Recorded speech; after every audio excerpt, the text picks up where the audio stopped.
wa aslahu. Ya, ini surat Al-Baqarah ayat 180 160. Innal ladzina yaktumuna ma anzalna minal bayyinati wal huda. Sungguhnya orang yang menyembunyikan apa yang kami turunkan dari bayinat dan huda setelahnya kami jelaskan kepada manusia di dalam kitab, maka mereka terkena kutukan Allah dan kutukan makhluk-makhluk Allah, kecuali orang yang bertaubat dan melakukan perbaikan dan wabayyanu, ya, dan menjelaskan kelakuan dia agar tidak diikuti orang lain. Berarti yang menjelaskannya itu bukan menjelaskan seperti yang direkonstruksi ya, diperjelas gitu kelakuannya. Ah itu mah justru yang harus menjelaskan yang bertaubatnya gitu. Saya sudah berdosa, saya ingin mendapatkan nasihat dari semuanya dan saya ingin mendapatkan penjagaan dari semuanya agar saya tidak berbuat lagi dan jangan sampai ada yang mengikuti saya. Itu wabayanu di situ. Dan Al-Qur'an menyebutkan faulaika atubu alaihim wa ana at-tawwabur rahim. Dan mereka adalah akan diberi taubat oleh aku, kata Allah, dan aku maha penerima taubat dan maha penyayang. Nah, tentang perbuatan dosa ini ada beberapa tingkatan. Ada dosa yang harus dikenai hukuman dunia dan akhirat kalau tidak mendapatkan ampunan. Ada yang akhirat saja, dunianya tidak dihukum lah gitu. Ada kan? Itu perbuatan dosa pribadi yang tidak mengaitkan dengan yang lain. Tapi kalau umpamanya dosa koruptor umpamanya kan, nah di samping memang dia harus betul-betul taubat dan menjelaskan kepada yang lain memang saya siap, saya adalah salah, supaya tidak dihukum di akhirat, saya siap dihukum di dunia kan gitu. Sebagaimana ada orang yang berzina pada zaman Rasulullah, seorang wanita dia takut terkena hukuman di akhirat. Aku siap dihukum di dunia biar Allah mengampuni dosa saya. Itu makna wabayanu di situ. Jadi bukan wabayanu yang penting bebaslah karena sudah menjelaskan dosanya, tergantung dosanya. Itu makanya ada yang memang harus dijatuhi hukuman, ada yang tidak di dunianya. Itu barangkali. Ya, enggak. Waalaikumsalam warahmatullahi wabarakatuh.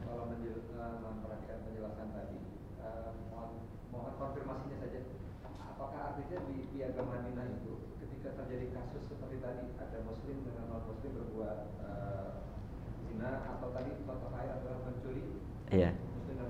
Apakah dalam piagam Madinah itu semua diberikan hukuman yang sama gitu? Iya. Iya, di dalam piagam Madinah semuanya dihukum walaupun hukumannya berbeda. Semuanya dihukum. Sebab kalau tidak dihukum, enak-enak saja orang non-muslim mengganggu muslim untuk berbuat zina atau mengajak berbuat dosa, mengajak berbuat maksiat. Semuanya dihukum. Hanya hukumannya nanti itu hakim yang menetapkan. Jadi ada qadhi di sana. Tentu tergantung sejauh mana beratnya hukuman. Tapi memang di Madinah tidak terjadi sih, sehingga tidak diterangkan seperti apa hukumannya. Tidak terjadi peristiwa seperti itu. Non muslim berzina dengan muslim, tidak terjadi. Sebab muslimnya orang-orang yang soleh semuanya kan tidak berzina. Adapun yang berzina sesama muslim sudah menyerahkan diri kepada Rasulullah. Dan ternyata yang dihukum yang diketahui zinanya saja. Yang tidak diketahui tidak dihukum. Tidak dicari-cari dalam Islam itu. Seorang wanita datang kepada Rasulullah, ya Allah, ya Rasulullah, aku sudah berzina. Rasulullah tidak berzina sama siapa? Enggak. Bahkan Rasulullah berpaling ke kiri, orang ngejar dari kiri. Rasul berpaling ke kanan, dikejar ke kanan. Ya Rasulullah, aku tidak mau dihukum di akhirat. Jatuhkan hukuman kepadaku sekarang. Bu, kamu ngomong yang benar, jangan sembarangan masalah zina. Aku ini sudah hamil ya Rasulullah. Akhirnya kata Rasulullah, kalau gitu nanti kalau sudah lahir datang ke sini. Dan Rasul enggak cerita di mana sama siapa kok bisa seperti itu. Enggak. Udah, nanti aja datang ke sini kalau sudah melahirkan. Sudah melahirkan, dia masih tetap gitu, takut keburu meninggal. Tidak sempat dihukum di dunia, takut dihukum di akhirat, datang lagi ke Rasulullah. Ya Rasulullah, ini bayiku sudah keluar, sudah kulahirkan. Kapan kau jatuhkan hukuman kepadaku? Itu sudah betul-betul dia berserah diri kepada Allah. Biarlah anakku, aku sayang kepada anaknya, tapi kesayanganku kepada anakku tidak akan sampai kepada kesayangan Allah kepada anakku. Allah yang akan menjaga. Itu sudah tawakalnya sudah tinggi sekali itu si perempuan itu. Kita kan kadang-kadang urusan anak logika lebih dulu kan, dan perasaan melebihi iman. mau mesantrenkan anak, gimana ya anak kecil makannya gimana, minumnya, kan begitu. Belum, padahal di rumah juga kita belum tentu menjaga kan. Bahkan kadang-kadang bikin pusing, apalagi kalau anak itu sudah sulit untuk diatur, wah capek aja kita. Padahal Allah yang akan mengatur segala-galanya. Nah si ibu tadi, serahkan kepada Allah anakku, Allah yang akan mengurus.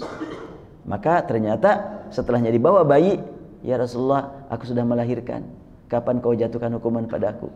Rasul mendidik si ibu dan mendidik masyarakat sampai sekarang bahwa ibu punya kewajiban ngurus bayi tanpa dibantu oleh yang lain selama disusui. Susui dulu. Nanti kalau sudah 2 tahun datang lagi ke sini. Wa fisalu fi amain an yashkurli wa liwalidayk ilayyal masir. Jadi sampai disusui dulu, jaga bina anakmu, walaupun kamu berzina, jaga anakmu supaya menjadi anak yang saleh. Disusui dengan kondisi kamu yang sudah mau taubat, sudah kamu mau menyerahkan diri kepada hukum Allah. Nah, maka diharapkan akan melahirkan dan akan mampu mendidik anak dengan air susunya itu air susu yang saleh, insyaallah. Nah, setelahnya anak itu 2 tahun sudah bisa pegang roti. Datang lagi si ibu, dan beberapa kali datang kepada Rasul.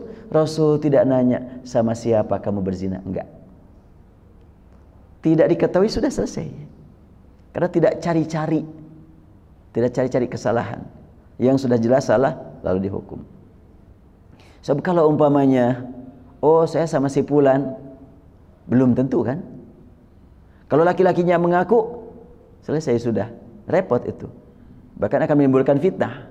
Makanya tidak ditanya. Itu luar biasa. Beda di kita.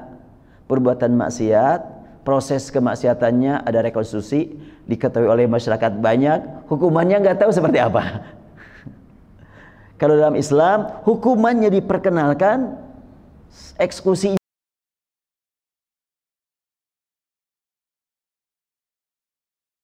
proses kejahatannya nggak diperkenalkan.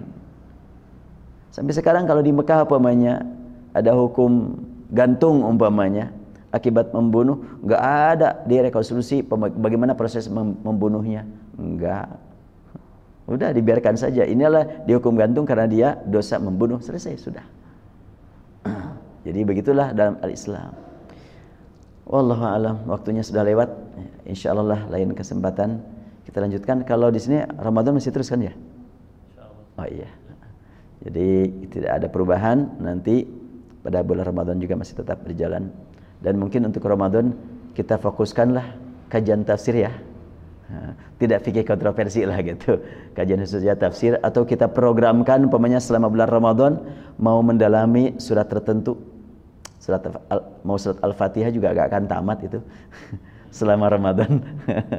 Gimana? Kita programkanlah Ramadan kita mendalami surat Al-Fatihah. Ya.